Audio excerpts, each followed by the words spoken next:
ఓం సాయిరామ్. సాయి భక్తులందరికీ నమస్కారం అండి. అందరూ ఎలా ఉన్నారు ఫ్రెండ్స్? మన సాయినాథుని దేవల్ల అందరూ బాగుండాలని మనస్ఫూర్తిగా కోరుకుంటూ ఈ వీడియోనైతే స్టార్ట్ చేస్తున్నాను. ఇక ఈరోజు వీడియోలో బాబాగారు ఏం చెప్తున్నారు అంటే, తల్లి, ఎన్ని జన్మలు ఎత్తినా దొరకని అదృష్టం ఇది విన్నాక నీకే తెలుస్తుందమ్మా. నీ నోరు తీపి చేసే ఒక మంచి వార్తను తీసుకువచ్చాను. నిర్లక్ష్యం చేస్తే నువ్వే నష్టపోతావు బిడ్డ. ఎప్పుడూ కూడా ఇది నిర్లక్ష్యం చేయకమ్మా. ఇది నీ కోసమే, నువ్వు ఆనందంగా ఉండడం కోసమే నీ బాబా తీసుకువచ్చారన్న విషయం నీకు తెలిసిందే కదా. నా బిడ్డ బాధల్లో కుమిలిపోతూ బాధపడుతూ ఉంటే నీ బాబా నీ కోసం సందేశం తీసుకురాకుండా ఎలా ఉంటారు చెప్పు. జాగ్రత్తగా ఇది విను అని బాబాగారితో చెప్తున్నారండి. మరి బాబాగారు మనకేం చెప్పబోతున్నారు అంటే, బిడ్డ, నీ కోసంగా ఒక మంచి శుభవార్తను అందించబోతున్నాను. ఇది వెంటనే నువ్వు వినాలమ్మా. నీ బాబా ఇది తీసుకొచ్చారు అంటే నువ్వు ఆనందంగా ఉండడం కోసమే కదా. నువ్వు ఇది నిర్లక్ష్యం చేశావు అంటే సంతోషం అనేది నీకు దూరం అయిపోతుంది. జాగ్రత్త. నీకు ఆనందం, సంతోషం జీవితంలో దక్కాలి అంటే ఖచ్చితంగా నువ్వు మళ్ళీ జన్మనెత్తాల్సిందే కదా. ఎందుకంటే ఎప్పుడైనా సరే బిడ్డ, అదృష్టం అనేది తలుపు తట్టినప్పుడు మాత్రమే దాన్ని నువ్వు స్వాగతించాలి. అలా కాకుండా ఎప్పుడైనా సరే కర్మ ఫలితాలు ఉంటాయి కదా. అది మంచి చేస్తే మంచి కర్మను, చెడు చేస్తే చెడు కర్మలను నీకు అందిస్తుంది. బిడ్డ, ఇదంతా కూడా అసలు ఏంటి బాబా, నాకు ఏంటి అర్థం కావడం లేదు, కాస్త అర్థమయ్యేలాగా వివరించండి బాబా, నేను వినాలి అనుకుంటున్నా శుభవార్త ఏంటి అసలు చెప్పండి బాబా అని ఆశగా ఉన్నావు కదా. అయితే నీకోసమే బిడ్డ ఈ చక్కటి సందేశాన్ని తీసుకొచ్చి పరుగున నీ ముందుకు వచ్చాను. నువ్వు ఇది ఇప్పుడు వింటున్నావు అంటే ఖచ్చితంగా నీ సాయి ఆశీర్వాదం మొత్తం నీకు కలిగింది తల్లి. నా ఆశీర్వాదం ఉంది కాబట్టే నువ్వు ఇప్పుడు ఇది వినగలుగుతున్నావు. ఇక ఇందులో ఉన్న అర్థం ఏంటి, అసలు ఈ సందేశం ఎందుకో ఇప్పుడు నీకు చెబుతాను. జాగ్రత్తగా విను బిడ్డ. నీ జీవితం ఒక మంచి దారిలో ఇక నడవబోతుందమ్మా. నువ్వు ఇప్పుడు ఆర్థికంగా చాలా ఇబ్బంది పడుతున్నావు కదా, ఆకలితో అలమటిస్తున్నావు కదా. ఎవరైనా ఏదైనా పెడితే చాలు బాబా అని ఎదురు చూస్తూ ఉన్నావా? ఇక ఆ డబ్బుల ఖర్చు అంతా కూడా నీకు, దాని నుంచి నువ్వు బయటపడబోతున్నావమ్మా. ఏంటి బాబా, నిజమా? నా అప్పులన్నీ తీరిపోబోతున్నాయా? నా ఆర్థిక పరిస్థితి మెరుగుపడుతుందా అని అంటున్నావా? అవును తల్లి, నిజమే. నీ ఆర్థిక పరిస్థితి అనేది ఇక మెరుగుపడబోతుందమ్మా. నువ్వు ఇప్పటి వరకు ఎన్నో సమస్యలను ఎదుర్కొన్నావు కదా. ఆకలితో కొన్ని రోజులు అలమటించావు కూడా. అలానే కొన్ని సమస్యలతో ఇబ్బంది పడ్డావు.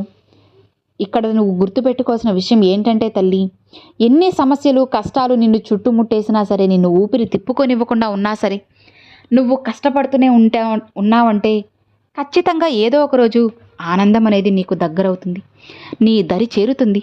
నువ్వు సంతోషంగా ఉండేలా నీ బాబాని నేను ఆశీర్వదించాలంటే నువ్వు ఎప్పుడూ కూడా ఓటమి వచ్చినా సరే కష్టపడుతూ ఉండాలమ్మా. అప్పుడే కదా నీకు సంతోషం అనేది వస్తుంది చెప్పు. నేను నీ తండ్రి స్థానంలో ఉన్నాను కాబట్టే ఇవన్నీ నీకు తెలియజేస్తున్నాను బిడ్డ. నేను నీ తండ్రి అంటే మంచి చేసేవాడే కదా. నీ తండ్రి, నీ సాయి తండ్రి, నీకు కాక ఇంకెవరికి మంచి చేస్తాను చెప్పు. నీ జీవితం సంతోషంగా ఉండడం కోసం నేను ఎన్నో దారులను ఏర్పాటు చేసి ఉంచానమ్మా. కాకపోతే నువ్వు వాటిని గుర్తించడం లేదు అంతే. అనారోగ్య పాలైనప్పుడు కూడా నీ పక్కనే ఉండి నీకు ధైర్యం చెప్పింది ఎవరు? నీ సాయి తండ్రి కాదా చెప్పు. ఎవరూ లేరు బాబా అన్న సమయంలో నీకు ఎవరున్నారు చెప్పు? నీ సాయి తండ్రే కదా. బిడ్డ, ఒక్కటి గుర్తుపెట్టుకో, ఎవరు నీకు తోడు ఉన్నా లేకపోయినా సరే నీ బాబా ఎప్పుడూ నీతోనే ఉంటారమ్మా. ఈ ఒక్క విషయాన్ని మాత్రం నువ్వు అస్సలు మర్చిపోవద్దు తల్లి.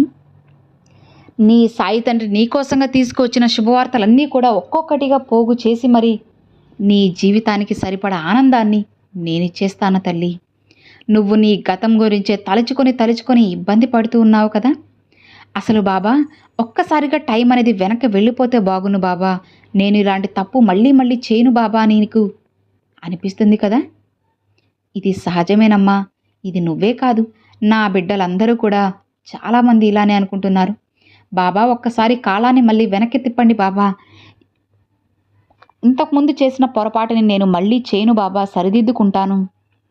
అప్పుడైతే నా జీవితం మారుతుందేమో అని చెప్పి అందరూ అనుకుంటారు. కానీ బిడ్డ, అది సాధ్యం కాని పని అని నీకు కూడా తెలుసు కదా.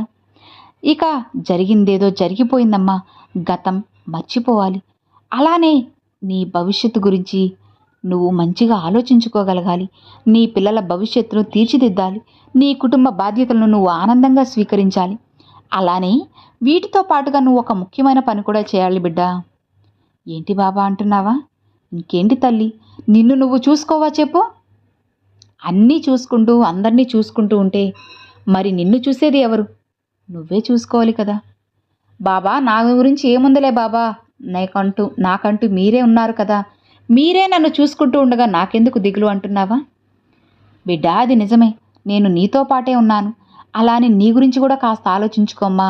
అనవసరమైన విషయాలు ఏవి కూడా పట్టించుకోకు, అసలు ఆలోచించుకు. అనవసరమైన విషయాలన్నిటిని కూడా పక్కన పెట్టేసి కాస్త మనసుని ప్రశాంతంగా ఉంచుకో బిడ్డ. కుదుటపరుచుకో. ఎదుటివారు ఏదో అన్నారని దాన్ని నీతో పాటుగా మీ ఇంటికి తీసుకొచ్చి నీతో పాటే నీలోనే ఉంచుకుంటే ఎలా? జీవితం ఎలా గడుస్తుంది చెప్పు? నువ్వు ముందుకు ఎలా వెళ్ళగలవు చెప్పు? ఎవరు ఏమన్నా సరే నువ్వు చెప్పుల్ని ఎలా అయితే బయట విడిచిపెట్టి ఇంటి లోపలికి వెళ్తావో, అలానే నిన్ను ఎవరు దారిలో ఏమన్నా ఎన్ని మాటలు అన్నా సరే వాటన్నిటిని నీతో పాటే ఉంచుకోకుండా బయట చెప్పుల దగ్గర విడిచిపెట్టేసి నీ గుమ్మం బయట వదిలిపెట్టి లోపలికి రా. అలా అని నిన్ను తక్కువ చేస్తున్నానని అనుకోవద్దమ్మా. మరి వాళ్ళని ఏం చేయవా బాబా, ఇక ఇలానే నేను జీవితం అంతా గడపాలని అనుకోవద్దు. వాళ్ళకి తగ్గ శిక్షను వాళ్ళు అనుభవించే తీరుతారు తల్లి. కాలం అనేది ఏది మర్చిపోదు అన్న విషయం నీకు ఎన్నోసార్లు చెప్పాను కదా. చెప్పాను, ఇంకా ఇంకా చెబుతూ ఉన్నాను. నువ్వు మర్చిపోయినా సరే తల్లి, కాలం అనేది గుర్తు పెట్టుకొని మరి వడ్డీతో సహా అన్నీ తిరిగిచ్చేస్తుంది. నువ్వు ఏమాత్రం కూడా కంగారు పడాల్సిన పని లేదు. ఎవరికి ఎప్పుడు ఏది ఇవ్వాలో నీ బాబాకి కాలానికి అన్నీ తెలుసమ్మా. నువ్వు అడగకముందే నీకు అన్నీ ఇస్తాను. నీకు అవసరమైనప్పుడు నువ్వు అడిగినా అడగకపోయినా సరే నీకు ఇవ్వడం, అందించడం నీ తండ్రిగా నా బాధ్యత. నీ తండ్రిగా నేను ఆ మాత్రం చేయలేనా చెప్పు? నా బిడ్డ సంతోషంగా ఉండడం కోసం నేను కొన్ని విషయాలను చేస్తూనే ఉంటాను తల్లి.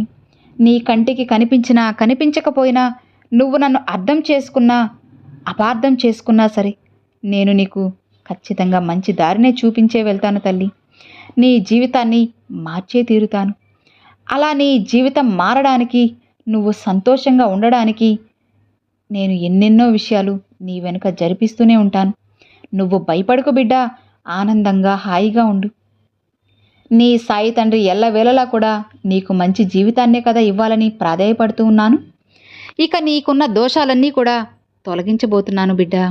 నీ జీవితం మారేలా నేను చేయబోతున్నాను. అవును తల్లి, నువ్వు మునుపెన్నడూ చూడని సంతోషాన్ని నీకు అందించబోతున్నాను.